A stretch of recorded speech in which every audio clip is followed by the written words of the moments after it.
बहुत ही प्रसिद्ध कहानी है। आज से लगभग 1500 साल पहले भारत में एक बौद्ध भिक्षु रहा करते थे। उनका नाम था बोधिधर्मा। पूरे बौद्ध धर्म के इतिहास में गौतम बुद्ध के बाद अगर कोई सबसे ज़्यादा प्रभावशाली और प्रसिद्ध बौद्ध भिक्षुक हुए हैं तो वो बोधिधर्मा ही थे। गौतम बुद्ध के बाद बोधिधर्मा ने ही बौद्ध धर्म को सबसे ज़्यादा फैलाया था। वो बोधिधर्मा ही थे जो बौद्ध धर्म को भारत से चीन ले गए थे, जो बाद में जैन बुद्धिज्म के नाम से प्रसिद्ध हुआ और फिर ये चाइना से होता हुआ जापान, कोरिया और दक्षिण पूर्व एशिया के कई देशों में फैल गया। उस समय चीन में जो सम्राट था उसका नाम था बू। सम्राट बू ने गौतम बुद्ध और उनके शांति के विचारों के बारे में बहुत सुन रखा था और वो उनसे बहुत प्रभावित भी था। कहा जाता है कि सम्राट बू सालों इंतजार करता रहा कि महान हिमालय की दुर्गम घाटियों को पार कर भारत की ओर से कोई बौद्ध भिक्षु चाइना में आ जाए और उसे बुद्धिज्म व उसके विचारों के बारे में बताए। जब बोधिधर्मा चाइना पहुँचे तो बूढ़ा सम्राट बू उनसे मिलने आया। उस समय सम्राट बू मानसिक अशांति की समस्या से गुजर रहा था। उसने बोधिधर्मा से कहा, मैंने बहुत कोशिश की, हर तरह से प्रयास करके देख लिया, लेकिन मेरे मन में शांति नहीं है। ये हर समय भटकता रहता है। क्या आप मेरे मन को शांत कर सकते हैं? बोधिधर्मा ने कहा, कहाँ है तुम्हारा अशांत मन? दो मुझे, मैं उसे अभी शांत करके देता हूँ। सम्राट बू को कुछ समझ नहीं आया और वो चुपचाप खड़ा रहा। बोधिधर्मा ने कहा, ठीक है, मैं तुम्हारा मन शांत कर दूंगा, लेकिन इसके लिए तुम्हें कल सुबह 4 बजे अकेले मेरे पास आना होगा। और हाँ, याद रहे, अपना अशांत मन अपने साथ ही लेकर आना, उसे भूलना मत। सम्राट बू को ये जवाब कुछ अजीब सा लगा। वो उस पूरी रात सो ना सका। सोचता रहा कि कैसा पागल भिक्षु है, कहता है मन साथ लेके आना। भला मन भी कोई बाहरी सामान है जिसे मैं छोड़कर आ जाऊंगा? उसने कई बार निश्चय किया कि जाने का कोई मतलब नहीं, इंसान पागल मालूम पड़ता है, लेकिन उसके पास और कोई दूसरा रास्ता भी नहीं था। इसलिए उसने निश्चय किया कि वो एक बार उस भिक्षु के पास जरूर जाएगा। अगली सुबह 4 बजे सम्राट बू बोधिधर्मा के पास पहुंच जाता है। बोधिधर्मा आंखें बंद करके ध्यान में बैठे हुए थे। सम्राट के आने की आहट पाकर बोधिधर्मा अपनी आंखें खोलते हैं और सम्राट बू से कहते हैं, तो तुम आ गए? लाओ अब जल्दी से अपना अशांत मन मुझे दे दो, मैं उसे शांत करके तुम्हें वापस देता हूँ। सम्राट बू ने कहा, ये आप कैसी बातें कर रहे हैं? क्या मन भी कोई वस्तु है जिसे मैं आपको दे दूँ? ये तो मेरे अंदर है, मेरे सिर की हड्डियों के अंदर है। बोधिधर्मा ने कहा, तो इससे एक बात तो साफ है कि तुम्हारा मन तुम्हारे ही अंदर है। सम्राट ने कहा, हाँ, मेरा मन मेरे ही अंदर है। बोधिधर्मा ने कहा, तब फिर तुम अपनी आंखें बंद करके बैठ जाओ और अपने उस अशांत मन को अपने भीतर खोजो। जैसे ही तुम्हें तुम्हारा अशांत मन मिल जाए मुझे बताना, मैं उसे शांत कर दूंगा। बोधिधर्मा का ये जवाब भी सम्राट बू को अजीब लगा, लेकिन वो कर भी क्या सकता था। उसने अपनी आंखें बंद की और अपने मन में उठने वाले विचारों को देखने लगा। वह अपने अशांत मन को खोजने का प्रयास करता रहा। वह जितना अपने अंदर गया वह उतना ही अपने मन को खोजने में असफल रहा। कुछ घंटे गुजर गए, सूरज निकल आया था। सम्राट बू ने अपनी आंखें खोली। बोधिधर्मा ने पूछा, मिला तुम्हारा अशांत मन? सम्राट बू ने ना में सिर हिला दिया। बोधिधर्मा ने कहा, ठीक है, कल सुबह फिर आना और दोबारा अपने मन को ढूंढने का प्रयास करना। सम्राट बू वहाँ से चला जाता है। अगली सुबह 4 बजे फिर सम्राट बू बोधिधर्मा के पास आता है। बोधिधर्मा दोबारा सम्राट को आंखें बंद करके बैठ जाने के लिए कहते हैं। सम्राट बू दोबारा अपनी आंखें बंद करके अपने भीतर अशांत मन को खोजने का प्रयास करता है। वह जितना अपने अंदर डूबता चला जाता है वह उतना ही अपने मन और विचारों से दूर होता जाता है। आज सम्राट बू को बैठे बैठे दोपहर हो गई। अब उसने अपनी आंखें खोली। बोधिधर्मा ने पूछा, मिला तुम्हारा अशांत मन? सम्राट ने फिर से ना में सिर हिला दिया। अगले दिन फिर सम्राट सुबह 4 बजे बोधिधर्मा के पास आता है और बैठकर अपने अशांत मन को खोजने का प्रयास करता है।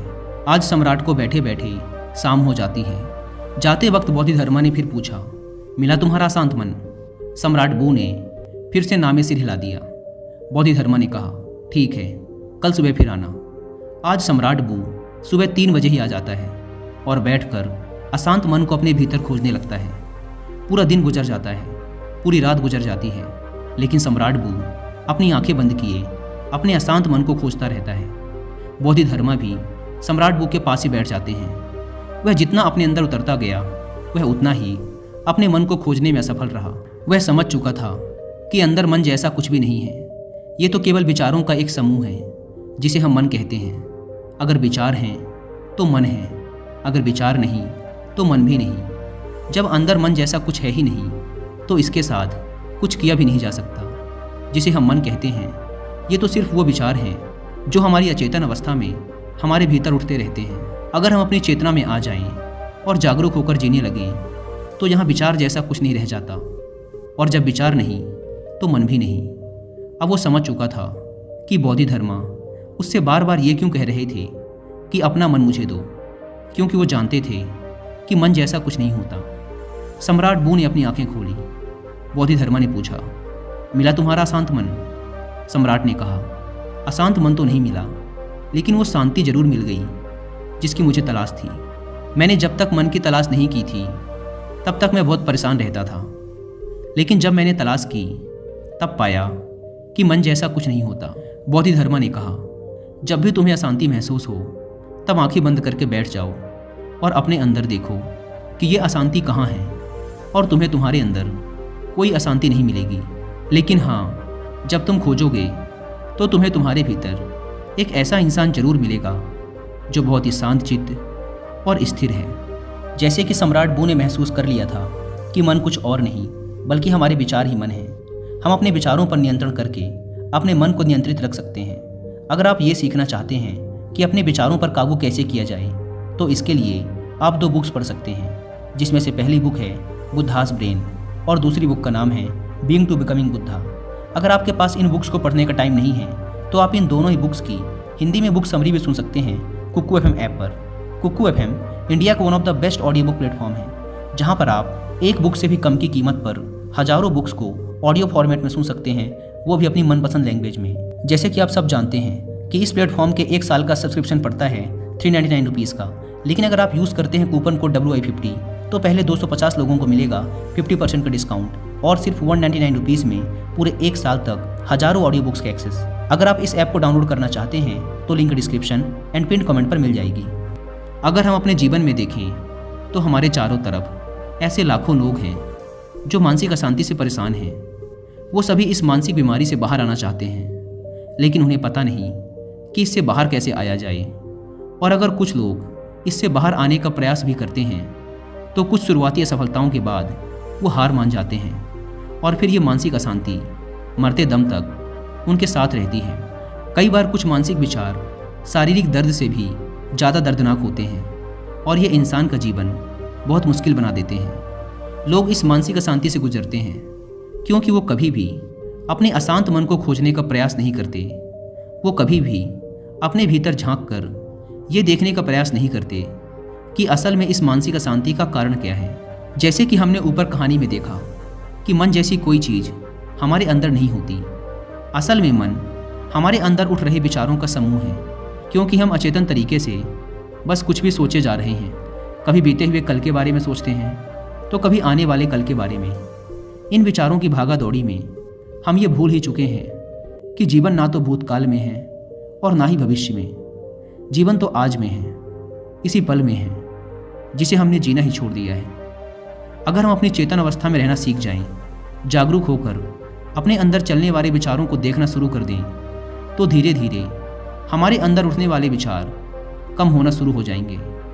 क्योंकि तब विचारों को उत्पन्न होने का समय नहीं मिल पाता, क्योंकि हमारा मन ज़्यादातर तभी सोचता है जब ये अचेतन यानी कि अनकॉन्शियस अवस्था में होता है। इसलिए जैसे जैसे हमारी जागरूकता यानी अवेयरनेस बढ़ती जाती है, हमारे विचारों के उठने की तीव्रता कम होती चली जाती है, और जब हम विचार शून्य हो जाते हैं तो हमारा मन गायब हो जाता है, और ये हमारे लिए मुसीबत नहीं बल्कि खुशी और शांति का स्रोत बन जाता है।